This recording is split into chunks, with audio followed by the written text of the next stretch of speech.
Yo, what is up, you guys? Fleur here, and this video today is for my college football analysis following week 5. And so, trying to make this video pretty quick, so let's get into this top 25 right now.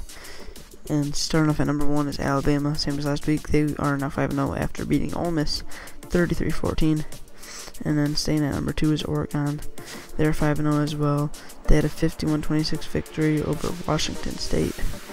And then staying at number 3 is LSU, and they are 5-0 as well. Just a lot of 5-0 teams, and they had a struggle against Towson, but they did win 38-22.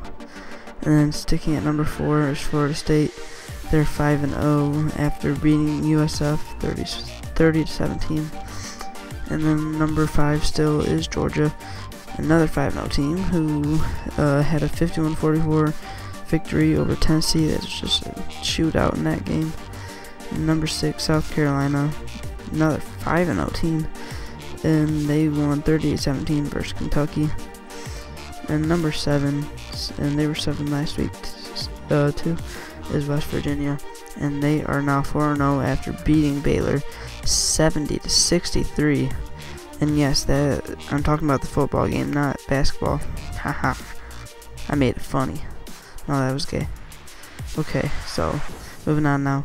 Moving up from number 12 to number 9. I don't know why I did this, but Florida is number 9 now. They are 4-0, and they had a bye week. And I skipped number 8, so I'll get to that right now. Kansas State is still number 8. After having a bye week, they are still 4-0. And then, like I said, Florida is number 9, who is 4-0 after a bye week. And then number 10 still is USC, and they're 3-1 after a bye week. And then still at number 11 is Notre Dame, and they had a bye week as well. Moving up from 13 up to number 12 is Texas. They're 4-0 now after winning 41-36 versus Oklahoma State. They had a touchdown in the final seconds to win that one. And then moving from 14 up to 13 is Clemson. They're now 4-1, bouncing back from the loss to Florida State. They beat Boston College 45-31. And then moving from 15 up to 14 is TCU. They're now 4-0, and they won 24-16 against SMU. And then moving from 21 all the way up to 15 is Oregon State, who is now 3-0 after a nice 38-35 victory versus Arizona. They were able to hold on late. Moving up from 19-16 is Northwestern. They're still 5-0 undefeated, and this past week they defeated Indiana 44-29.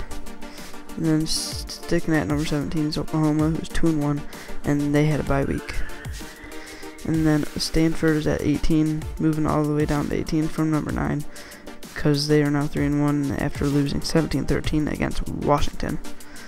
And then moving from 16 back to 19 is Louisville. I moved them down because, you know, they're still undefeated, but, I mean, their games are kind of close against some no-name teams. They just beat Southern Miss 21-17. And then sticking at number 20 is Michigan. They have a 2-2 record after having a bye week. And moving from 18 down to 21 is Mississippi State, and they're 4-0 after a bye week as well. And then moving from 25 up to 22 is Rutgers, who also had a bye week.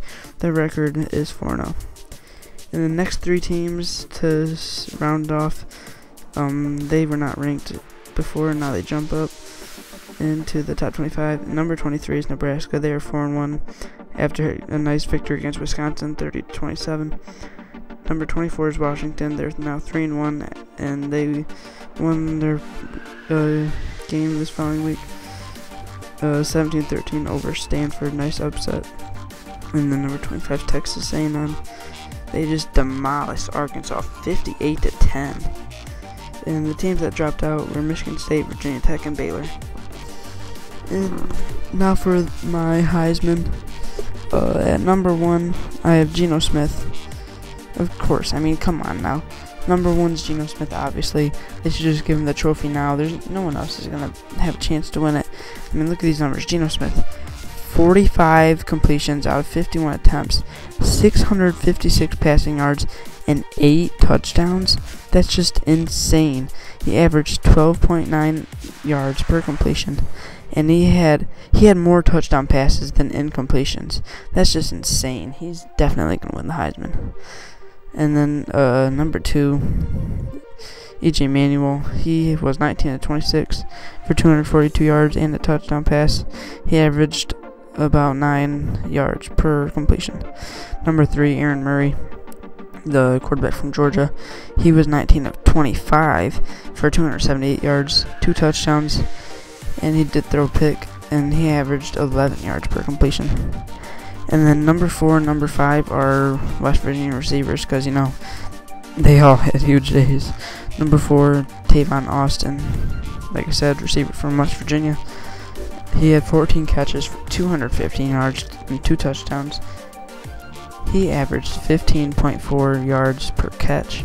And then his teammate, Bailey, another receiver, he had 13 catches for 303 yards and 5 touchdown catches. And he averaged 23 yards per catch. Just insane numbers from the West Virginia team.